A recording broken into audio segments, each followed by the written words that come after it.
Perkenalkan, nama saya Selva Farunisa dengan NIM 11920606090 dari kelas 5C Pendidikan Biologi pada mata kuliah Praktikum Fisiologi Hewan yang diampu oleh Ibu Asrianti Masud, MPD.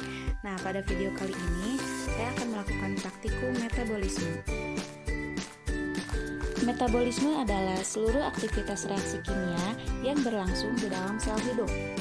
Jumlah reaksi kimia yang berlangsung dalam sebuah sel sangat banyak, berkisar antara beberapa ratus sampai beberapa ribu.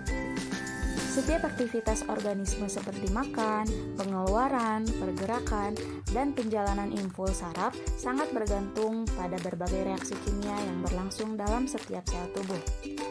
Sebagian besar reaksi kimia yang terjadi dalam sel dikontrol oleh enzim atau katalisator biologis yang bekerja mempercepat reaksi. Tujuan praktikum kali ini yaitu menentukan kecepatan metabolisme secara teoritis berdasarkan luas permukaan tubuh. Alat dan bahan yang digunakan yaitu alat pengukur badan dan timbangan badan. Untuk langkah yang pertama yaitu mengukur tinggi badan.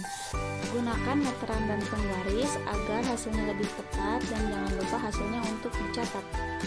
Untuk langkah selanjutnya yaitu menimbang berat badan menggunakan timbangan badan dan jangan lupa hasilnya pun dicatat.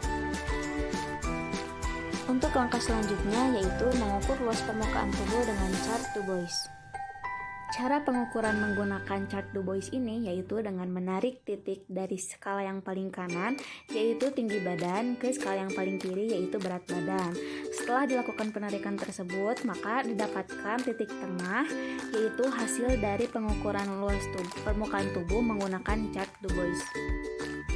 Setelah kita mengetahui luas permukaan tubuh, kemudian kita mencari tahu berapa banyaknya kalori yang hilang per menit, per jam, dan per hari dengan menggunakan BME. Dalam BME ini telah ditentukan untuk perempuan itu 36,9 dan untuk laki-laki sebanyak 41. Setelah menentukan BME, kemudian kita menghitung BMR. BMR ini merupakan basal metabolic rate atau pengukur kecepatan metabolisme pada individu. Cara menghitung BMR ini dapat dilakukan dengan cara luas permukaan tubuh dikali BME dikali 24 yaitu kalori per hari. Tadi didapatkan luas permukaan tubuh itu yaitu 1,55 dikali 36,9 karena saya perempuan dan dikali 24. Didapatkan hasil yaitu 1,372,68. Berdasarkan langkah-langkah dan pengamatan yang sudah dilakukan, didapatkan data sebagai berikut.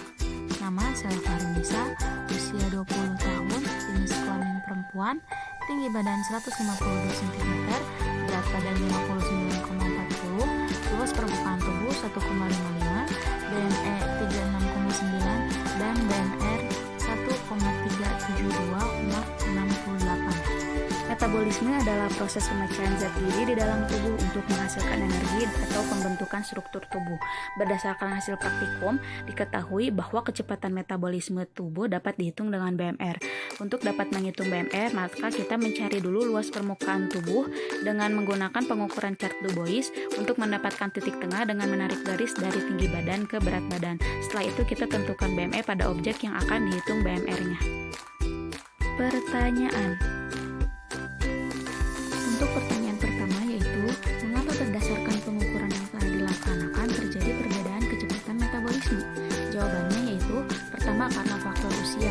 Pada usia 40 tahun, kecepatan metabolisme secara alamiah akan mengalami penurunan sebanyak 5% setiap tahun. Karena seiring bertambahnya usia, massa otot dalam tubuh akan tergantikan oleh lemak. Yang kedua yaitu karena faktor besar dan luas permukaan tubuh. Jika orang yang bertubuh besar dan orang yang bertubuh kecil melakukan gerakan-gerakan yang sama, biasanya LMB dari orang yang bertubuh besar akan lebih besar daripada orang yang bertubuh kecil. Kemudian yang ketiga yaitu jenis kelamin. Laki-laki biasanya memiliki otot yang lebih banyak dan lemak yang lebih sedikit dibandingkan perempuan dengan usia dan berat badan yang sama. Dan yang keempat yaitu aktivitas fisik. Tubuh dapat membakar banyak kalori saat bergerak. Hal ini karena otot membutuhkan banyak kalori saat berkontraksi, sehingga tubuh dapat beraktivitas dan berolahraga. Untuk Untuk faktor selanjutnya ada genetika. Metabolisme sebagian besarnya bersifat genetik dan tidak dapat dikendalikan. Untuk selanjutnya yaitu perubahan hormon. Beberapa hormon dapat mempengaruhi metabolisme seperti hormon tiroid. Apabila tubuh kekurangan hormon tiroid, maka laju metabolisme pun akan melambat.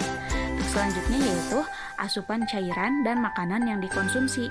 Tanpa asupan cairan dan gizi yang cukup, maka metabolisme tidak dapat berjalan dengan baik. Bahkan, mungkin saja akan rentan mengalami gangguan metabolisme.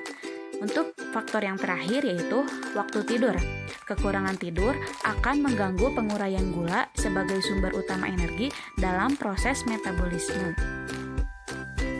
Kemudian pertanyaan yang kedua yaitu, di mana terjadinya metabolisme? Jawabannya, metabolisme ini berlangsung di dalam sel hidup. Sistem-sistem yang terdapat di dalam tubuh kita berawal dari sel yang kemudian tumbuh dan berkembang. Reaksi-reaksi terhadap metabolisme ini tersusun oleh jalur-jalur metabolisme.